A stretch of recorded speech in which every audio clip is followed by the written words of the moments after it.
Aha. There There you we go. go. Hi. There we go. We are here. There we All go. right. So, Hi. yeah, we're figuring this out.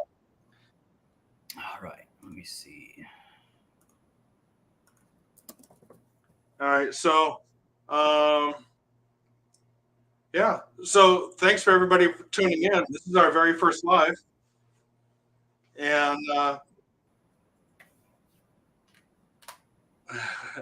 let's try to get um,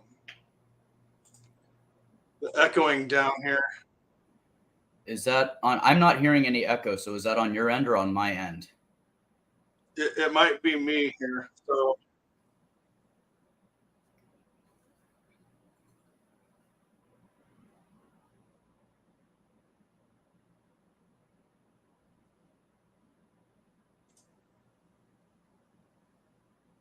okay.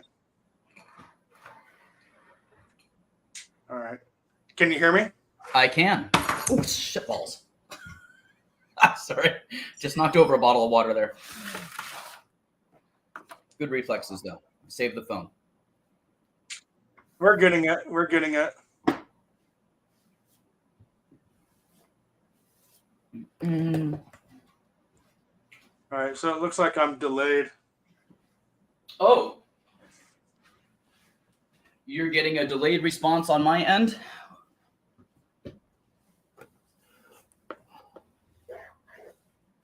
No, on my end. Okay. So I guess I'll have to work around it. You're coming through for me just fine. So I'm not noticing anything. I don't know if that helps you a whole lot, but. Okay. All right. So welcome, everybody. My name's Tom. And today I have the honor to talk with Quin VonAustin. Hello. And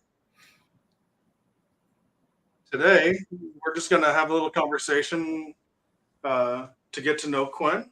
And he's new to Gator. But basically, we're going to talk about a little bit about what he did beforehand. So let's go ahead and jump right on in. Quin, Hi. thanks for taking the time today. Thanks for having me, Tom. That. Glad to be here.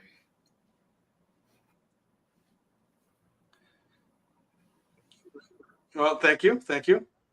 And you know what? I think it's that. I think it was the YouTube channel that I had open. Is that Oh. Okay, we are better, I think. Is it better? Okay, I'm going to actually shut down my YouTube as well, just in case that's causing issues. We're getting it going. We're getting it going, everybody. Be patient. There we go. Okay, cool. All right, yeah, so that's what it was. So no more background noise for me. No more echoing. Awesome. All right, sweet. All right, so again, my name is Thomas Fujii, and today I have the honor to interview Quin VonAustin. We're both Gators, and we are also participants in the Project Forward with Base Morby. And this is covering our homework. Our second assignment of homework is to do a podcast on YouTube. So this is my very first podcast, and this is Quin's very first podcast. Indeed. And it's both our first time of going live on a podcast. So, this is your first live too? That's so funny, Tom. I just figured you'd done it all the time. So no. This is all brand new for me to go live on a podcast. So all right, cool. I've done live videos on YouTube, on Facebook and Instagram, but I haven't done a live video on YouTube, especially in a podcast. So yeah, I'm looking forward to it. So it's all unscripted, and whatever happens live. So if I fall down, it's going to be live. We'll just say it was added downstairs, it'll be live. But yeah, this is cool. So Quin, tell me a little bit about your childhood when you were growing up. Where did you grow up, and what kind of things did you do as a kid? Well, I grew up in Pacific Grove, California, which is a small town right next to Monterey, California. So anybody who's familiar with the Monterey Bay Aquarium, that's usually the big travel point. And Pacific Grove, PG, it's just down the bike path. Mm-hmm. Great little town to grow up in, very touristy little town, but really quaint, great place to be a kid. And it was a pretty typical childhood. My mom was a single mom. My dad left when I was 2 months old, so she was left with no college education, 2 young children. My brother's 2 years older than I am, so she had a 2-year-old and a 2-month-old. And dad was gone, and she luckily had some family support and whatnot. But outside of that, she just went to work. She was a maid at a bed and breakfast inn for several years. So we were very latchkey kids growing up. We went to school. We had to get ourselves to school, get ourselves home, take care of ourselves in the afternoon, do our household chores, et cetera, and so on. Like I said, Pacific Grove is a pretty great place to grow up as a kid, and there wasn't a whole lot of bad things to get into. It's not like we were in some big city with a ghetto. So we, very fortunate for that. And, everybody kind of knew you because it was such a small town. So they looked out for you and stuff. But it was one of those places where as a kid, you went out until the streetlights came on, and you came back, you checked in for dinner, and maybe you went back out again, so. Right. You drank water from the hose, Yeah, right. That was what life was back then, And getting into high school, I started working at a pretty young age. We didn't have a lot of income. My mom being a maid for a bed and breakfast, raising 2 kids. So if we wanted something, whether it was a fancy backpack or to go to the movies with a friend, we kind of had to start working for it. So I started hustling for work, house sitting, dog walking, washing cars in the neighborhood, whatever I could kind of get my hands on at a very early age. A friend of mine, her parents owned a little cafe, and she was my best friend. So if I wanted to hang out with her, I had to go to the cafe and work at the cafe because that's where she was, because it was a family business and she had to go and do the work on the weekends. Right. So my weekends, coming around 13, 14, I started spending time in the cafe. And that ended up starting a 15-year career or so in restaurants. Okay. So I did restaurants all through like junior high, high school, into college, a little after college. And then after college, I decided, okay, well, I got married, and my wife at the time, she had your typical 9 to 5. All my friends had the typical 9 to 5, and then I was working like bartending hours, and going on at 5 p.m., getting off at midnight. And, we wanted to start a family and do some other stuff. And those hours just weren't really conducive to the life that I was trying to lead. So I got out of restaurants, switched to a 9 to 5 job. I had my college degree at this point. I have a degree in psychology, which, if my children came to me and said, hey, I'm going to get a degree in psychology, I'd say, don't do it. Don't do it. Don't do it unless you want to get your master's and then your PhD and you really want to go whole hog, right? Like, I studied psychology because I really love psychology and I think it's interesting, but I had no plan of like, what am I going to do with it afterwards, right? It was just like, sat down with the advisor, counselor, like, oh, you like psychology? Great. We'll sign you up for these classes and send you on your way. And then I finished college and I was like, oh, crap. I just continued with my bartending. Anyway, so after that, I ended up getting a job in the end, very randomly, with a sperm bank. And I'm not going to lie, I thought the advertisement was a joke. And I was just like, this was back when ads were in papers, right? This was, you opened up the classifieds for the job listings. Maybe you went on to Craigslist. But, there was no Indeed. There wasn't any of that stuff. So, you got your papers or you went on to Craigslist. That was the new thing, was Craigslist. Found this job at a sperm bank, which I totally thought was a joke. But I thought, well, I'm going to apply for it anyway, because how cool would that be to say I work at a sperm bank? And sure enough, I got that job. And that led into a 24-year career in the fertility and IVF industry, which is what I just left in March of this year. Okay.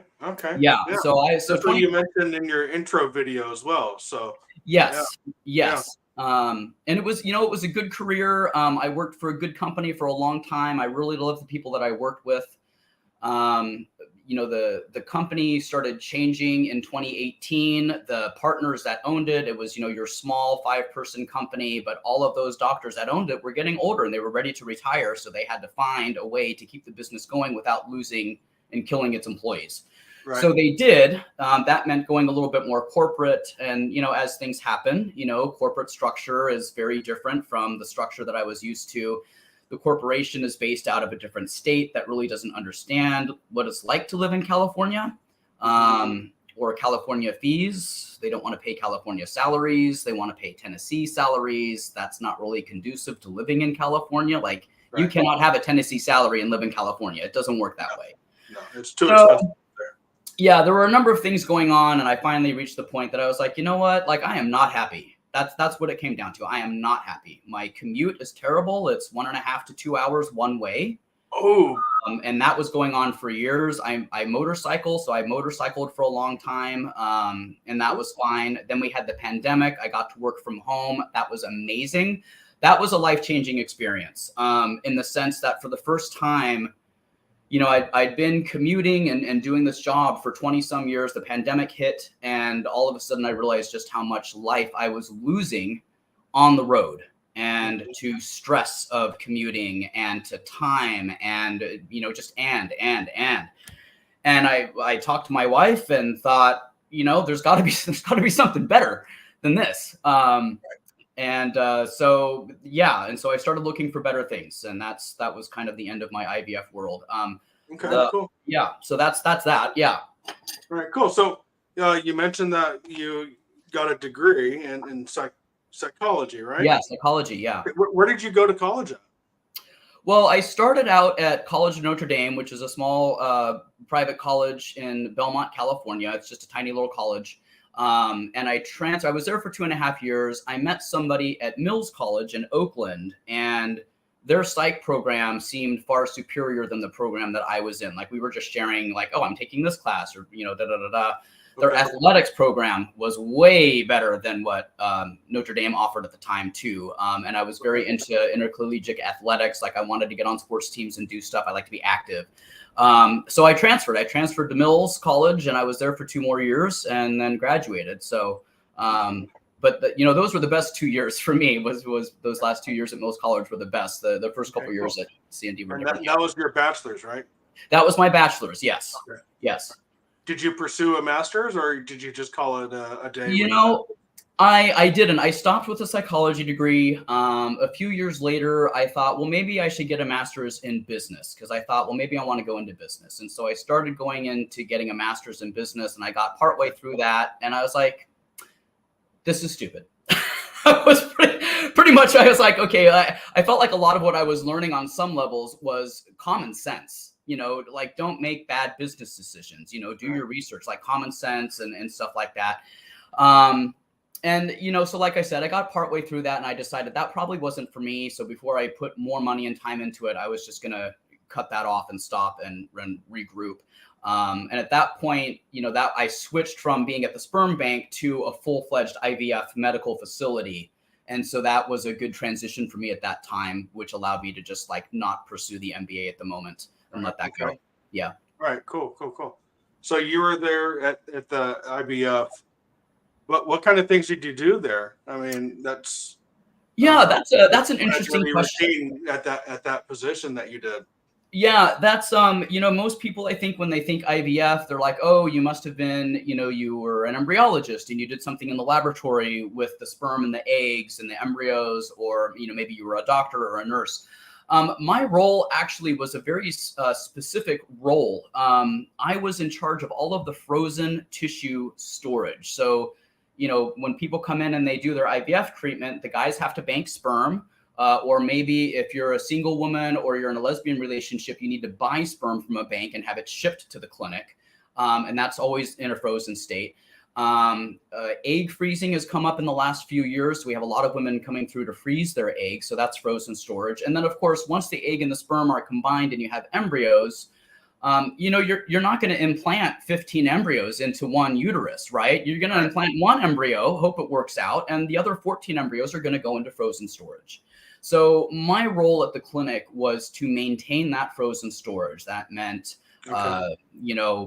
keeping an eye on the equipment to a degree, but more what it was, and actually my psychology degree did come in handy for this, because I acted as a liaison between our patients and the laboratory. So I was able to field a number of questions about embryology development, what are my options with these frozen tissues? I'm done building my family. Now what do? I've got, 10 embryos and 2 vials of sperm and, maybe something else. And what do I do with it? Or I relocated and I need to move everything over to this new doctor's office, whether it's in town or in another state, or in some cases out of country. So I facilitated all of those logistics. I counseled the patients on their final disposition options. And handled all the storage billing as well, so storage bills and payments that needed to go through, et cetera, and so on. So it's a really relatively finite area within the IVF world. A lot of clinics don't have a person that specifically handles the storage and speaks with the patients on that capacity. They just sort of ferret it off to other positions and fields and have people sort of multitask. So it was, anyway, that was kind of a longer answer, but there you go. Oh, cool. Thanks for that. And you said you're married. So how long have you been married? And well, this is actually marriage number 2. Okay. Now we've been together for 13 years, but we just got married last April. So April of 2022, we got married. So we've had our first year anniversary and our 13-year, together anniversary. Right. So yeah. Yeah, that's cool. My wife and I have been married 7 years. Our anniversary is actually on the 27th of August, so it's coming up here in about it's coming up. Yeah. Yeah, but what we did is we celebrated out in St. George, Utah, and we went to see the musical play or the production of Charlie and the Chocolate Factory at an open air theater at the Tuacahn Center of the Arts out in Irvins, Utah, which is just a short drive away from St. George. So okay. It's kind of cool. Yeah. Okay. Yeah. Very cool. Yeah. So you also mentioned a few moments ago that you rode motorcycles. I do. I ride a motorcycle. I only have the one. So I really enjoy motorcycles. I'm a motorcyclist myself. What did you have? What kind of motorcycle did you have? I have a Kawasaki ER6N. Sorry, I'm bumping my table here. I have a Kawasaki ER6N. It's sort of like a naked street bike, I guess. It's not super sporty, but it's not a cruiser either. It's nice. It's agile. I've had 2 shoulder surgeries, so I really can't be leaning over on the crotch rockets anymore. So this is a nice upright bike. It's a 750cc. It's got some great power to get up and around San Francisco hills and stuff like that. Yeah. Interesting. So so you said you used to ride other motorcycles too. It sounds like I've had bikes over. It's like this bike right now has, I want to say, 80,000 miles on it. Wow. And so my last bike had, I think, 75,000 on it when I sold it. And so it's like I tend to ride the bikes, into the ground. So I've had a Honda Shadow. I think it was an 80 something, 83. Okay. So a Honda Shadow. And honestly, I just like Kawasaki. So I've had 2 Kawasaki 600s, which they don't make anymore. Like the new 600s that they have are not the 600 that I was driving several years ago. And I love that bike. But yeah, so I tend to stick to the Kawasaki's so far, but we'll see what happens later in the future. Yeah. I'm a more of a Honda guy. Okay. But now I have a Yamaha. So I've been riding since 94, 95. Okay. So my first bike was like a little Honda 250 Nighthawk. Oh, nice. That's what I learned how to ride on, actually, was a Nighthawk. Same here, So I'd learned how to ride that, and I had a blast on it. Then my next bike was back in 95 on the CBR 600. Okay. F3. Yeah. And then it just kind of escalated from there. And then back in 04 and 05, I started road racing. Oh. A CBR 954RR. Damn. That's serious. Yeah, it was fun. Yeah. Out at Willow Springs International Raceway out in Rosamond. Okay. So I used to race out there on the big track and then the streets of Willow on the shorter track with a lot more turns and more technical track to ride. Yeah, you got to line yourself up better. Yeah. Yeah. So, but yeah, that's cool. That's really cool. I've never taken my bike out on a track. I feel like going over the Bay Bridge in San Francisco during rush hour or navigating San Francisco is enough of a gauntlet to put my life through. So I actually haven't been on a racetrack. but I'd like to. It sounds like I like going fast. You know, who doesn't want to go like super fast, right? So yeah. I mean, come on, better to do it in a safe environment. Get it. Let's go. Let's get the adrenaline going and let's do it. Yeah, right. So yeah, I got to do that. We're just relocating to Oregon, and so maybe I'll find a racetrack up there that lets you go out and test it out. So I had a friend when I learned how to ride bikes, and this is also the same guy, my friend Rob. He was my boss at the time, and I wanted to learn how to drive a manual transmission, and I was like 18. Okay. And he had a Triumph Spitfire car that we needed the jumper cables to jump every single time. But it was a great little manual transmission, right? And so I learned how to drive stick on that. And then he also had a motorcycle. So then he taught me how to ride the motorcycle as well. But he volunteered for Laguna Seca Raceway out in Monterey. And he would take his Spitfire out there. And then later he got like a BMW I Series, I think, or M Series. And then, so he would take the BMW out there. And yeah, he would love to go race around. He actually did... Oh God, what's his name? You would know the name. I'm forgetting the name, but he's a professional racer, motorcycle racer, and he was out testing. He was either testing a bike or I don't know what he was testing at Laguna Seca, but he asked Rob, "Hey, you want to come with me?" And he goes, "Sure." So Rob hops on the back of this bike. I mean, and I don't know how big. I mean, this bike must have just been massive. They do the lap, right? And he gets off the bike and he says, "I saw God 11 times around every single I saw God 11 times. 11 times. Around every turn of Laguna Seca Raceway, I saw God." So yeah, funny. No, I know what you mean because back in 05 when World Superbike would go to Monterey. Yes, I've been to that. Yes.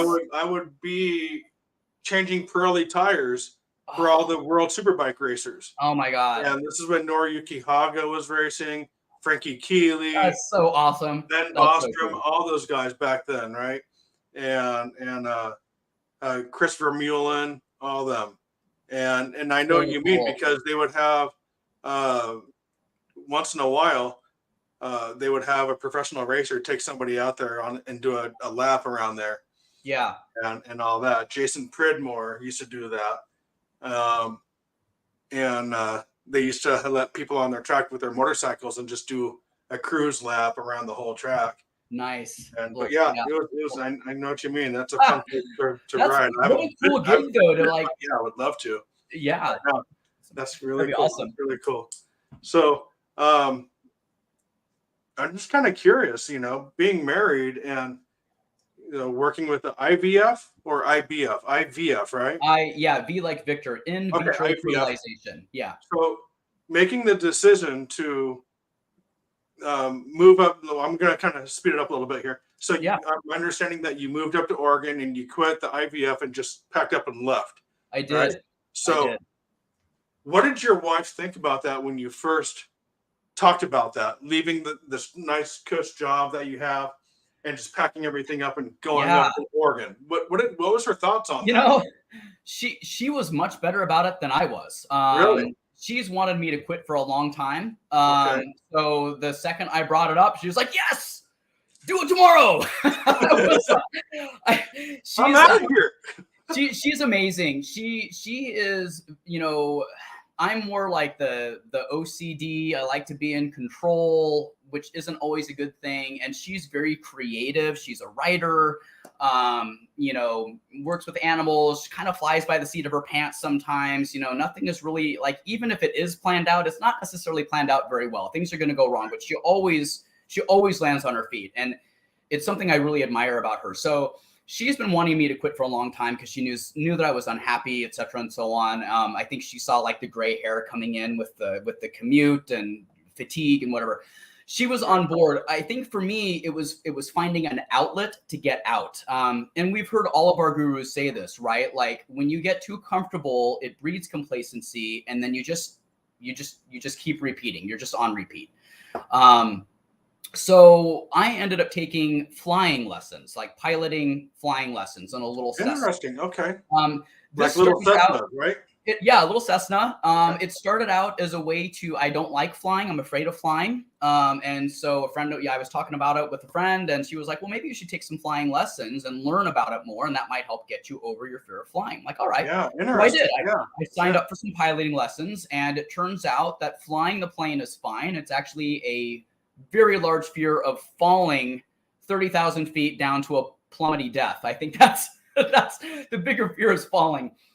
So I'm fine if I'm flying the plane. I enjoy flying the plane. That's all well and good. I was just on a commercial flight a week ago and looked at my wife and I was like, nope, I still don't like flying. If I'm flying the plane, I'm fine. But I do not like feeling the bumps when somebody else is in charge of the plane. Right. It's not being in control of something. Exactly. That's Exactly. you to have that, right? Yeah. So I'm learning how to let go of that, especially through our Gator program and stuff like that. Right. Anyway, so I was doing the flying and I thought, this is it. This is what I'm going to do. Like, I love this flying. It's amazing. Like, I had no idea I would like it so much. And, we looked into schools, we looked into, piloting classes and courses, et cetera, and so on. And I was like, that's it. I'm going to quit my job. I'm going to go whole hog into flying. I can't focus on both at the same time. So that's what I'm going to do. And so that's what I did. So I quit my job with the intent to then go focus 100% on the piloting school, get that done in 10 to 12 months, pursue my commercial license, gain my hours, and go on and be a pilot. 2 weeks after I quit, and this is one of those things where it's like, do your due diligence before you quit your job. 2 weeks after I quit, I got the notice from the FAA that my medical certification was denied. They did not want me flying. And that's like because of previous medications that I was on and stuff like that. So now it's like the irony is that I'm not actually on those medications anymore, but I'm a pretty honest person. And so I just kind of listed everything and they were like, oh, like, look, you were taking this for some anxiety problems. Like, you are red flagged and denied. So I was like, oh shit, now what am I going to do? Right. And so I started digging around and I came across Pace Morby. A friend of mine recommended Pace. Do you know this guy? I'm like, no, I don't know. Who is this guy? I've never heard of him. I don't know anything about real estate outside of buying my condo in 2009. That is all the real estate experience I have. And I just started following his Instagrams and seeing what he had to say. And I thought, well, why aren't I doing that? Like, this makes a lot of sense. Like I can be my own guy. I ran a business for 10 years, a courier service for frozen biological materials while I was working at the IVF clinic. I ran this. Oh, interesting. I didn't know that. Yeah. How did you, let's another interview real quick and back to the real estate here. Let's talk about that. I had no idea that you were already a business owner. Dude, that's well, I did. And this is one of those things, like, I wish I knew then what I know now. So I closed the business in 2016. And the reason why was because it was getting so big that I could no longer manage it just myself. I didn't know how to get employees or people trained. I was trying to have some family members help me out here and there, but I was seeing cracks and I was seeing the possibility for mistakes to happen. And when you are moving somebody's frozen biological material that they may not ever have the chance to get again, that's not a place you want to be making mistakes. That's not a place to have accidents.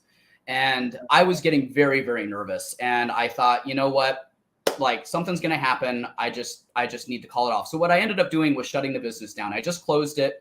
I went to my boss at the company that I was working for and said, this is the situation I'm in. If I close the business, I need this much money a month to support what I'm going to lose here. And he was like, great, we'll make it happen. We'll give you a raise. We'll get you the money. So that worked out fine. I was able to close the business. What I wish I had done, knowing what I know now, was looked for a way to sell it and profit off of that business. I had a really great reputation with it within the IVF community here in the Bay Area. I had even done some out-of-state transactions where I drove to Arizona to deliver some tissues. I had a number of contacts. I did a good job setting it up. It was a small business, but I did a good job. And I just didn't know what to do at the end of it. And I was so stressed out that I just closed it. I just closed the doors. That was that. Sent an email to everybody saying, thanks, but I'm done. Everything's disconnected. Shut down the website. And I just closed it. In hindsight, there are so many more things that I could have done with that business to either grow it, or sell it and make a profit or something. And I just didn't know. I just didn't know back then. And I was so stressed, I just closed it out. But yeah, I saw a niche in the IVF world where people needed to move their tissues. No insurance changed, doctors changed. Maybe they just relocated and they needed a closer office. There was no way to get their tissues there. And so I started the service to help patients get their tissues relocated to other clinics. Cool. So, yeah. Cool. Good to know. Now, getting back into the real estate, you mentioning you started following Pace on his Instagram. Yeah. What was the catalyst to actually make you jump into the real estate space itself?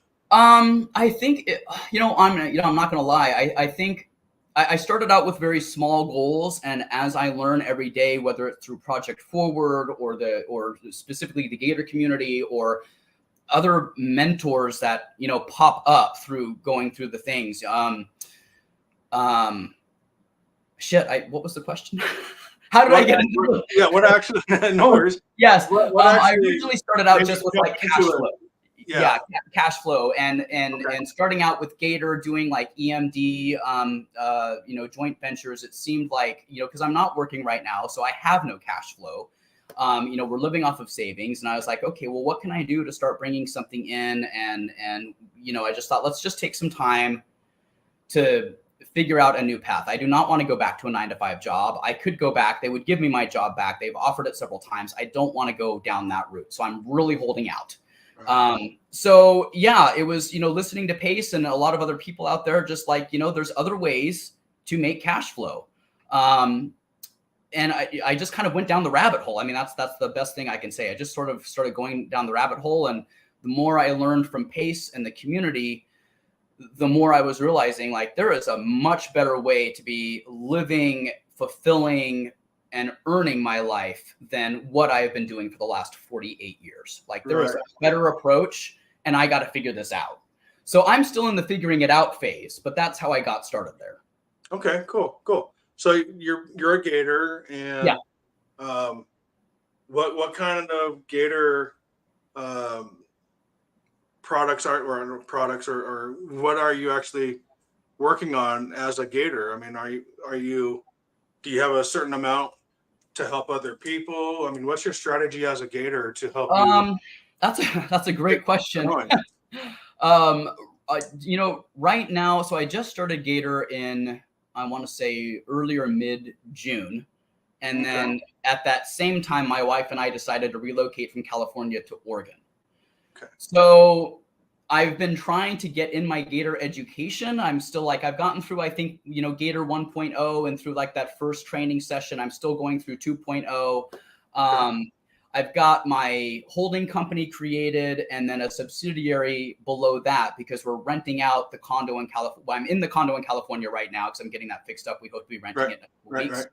So, I started, I just got my LLC accounts going so I can run the condo through it. As I'm learning through that, my wife is a dog trainer. She's also an author. And so she has businesses that she's been running as a sole proprietorship that I'm like, we can incorporate those, in another way and get better tax benefits on that. On the Gator end of things, I'm still trying to build my business credit so that I can start doing joint venture and lending money and, for EMD and things like that. But as I learn, I'm like, I think I was dreaming too small. Like I was watching an interview on YouTube with Sam Singh on What the FE. She's a Gator as well. And, he's talking about some of the things that he was like his goals and his dreams. And I'm like, wow, like I am dreaming too small. I'm just thinking about getting some extra cash in the door right now and buying a home from my mom so she can just live out her years in peace and quiet, in another year or so. And like, and then, Sam Singh is on there and he's like, I want to, end, abuse for women or, help, immigrants coming in and these, this, that, and the other. I think Pace is working on, ending human trafficking, things like that. And, just listening to them talk, I'm like, I got to change my goals. I got to make some bigger goals here. Like my goals are too small. I got to dream bigger. Right.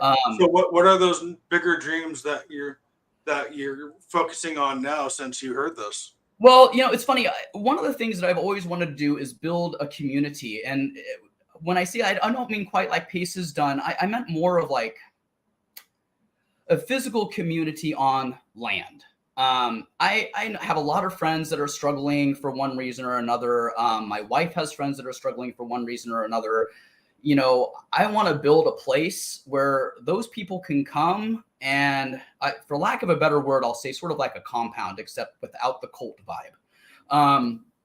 Where we can all come together and help each other, live on this land. And, somebody needs a cat sitter because they're going to travel. Great. So-and-so's just down the road and can help you with that. Or somebody needs help fixing their fence, or, somebody's just down on their luck and needs a meal, or whatever it is. So one of the things that I want to try to do is build a community. I don't know what that looks like. I don't know how to do it. I know some of the things that I want on it, right? Obviously buildings and land and but my wife and I, we want horses. We love horseback riding. We're not outdoorsy in the sense of like, oh yeah, like every weekend we're out kayaking or hayaking or mountain. Like we're not really that. We like to go kayaking and we like to go paddle boarding, but it's not our end all be all. But we do like being outside and being active. And so, it'd be nice to have some land where we can go outside and be active and have our outdoor time, but have my mom and a number of our friends and other people just living on the property where we're just sort of this enclosed community and we can all help each other out. And then just to, grow that. So right now, that's one of the goals that I would like to do is build this community. Cool. And start from there. And the first place that starts with is honestly is myself, my wife, and my mom, because my mom is going to need a place to live in another year or so. It would be my guess. She's getting older. She lives by herself, and that, she's all well and good and independent, but there's, like, I'm going to need to be closer to her. Like even right now, being 2 hours away is difficult if there's a medical problem or something else. So I'd like to have her, closer to me. So, we can be there. So my last question is with this, that's pretty cool that you want to build a community for everybody that needs help, right? So yeah, to kind of piggyback off of that, how will you manifest this? Oh, I don't mean to put you on the spot, but I think that's a pretty nice goal. And I think I just need to keep putting one foot forward.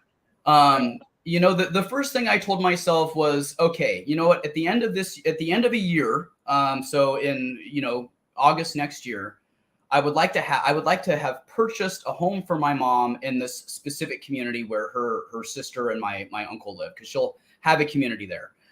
So I feel like the first step is doing that. I want to purchase, you need money, right? This isn't going to happen without money. So I think part of it is getting into the Gator tribe, making deals with people to start growing my cash. I would like to get into rental properties and start purchasing some properties that I can then rent out. My condo here is going to be the first property that I rent out. So that'll be a good learning experience for me to see how that goes. Well, you're taking the action and you're going to learn along the way, which is part of the process, right?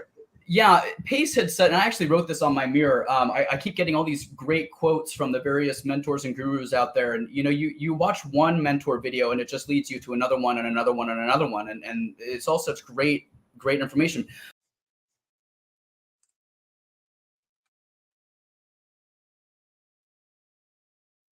And Quin took himself out. Sorry about that, guys. Let's see if we can get him back in. Well,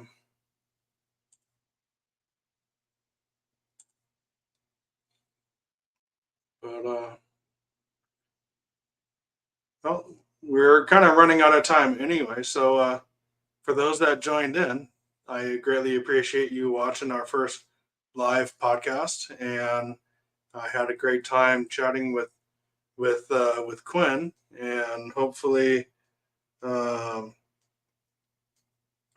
do this again. So thank you very much, everybody. And don't forget, be good, be kind, and smile.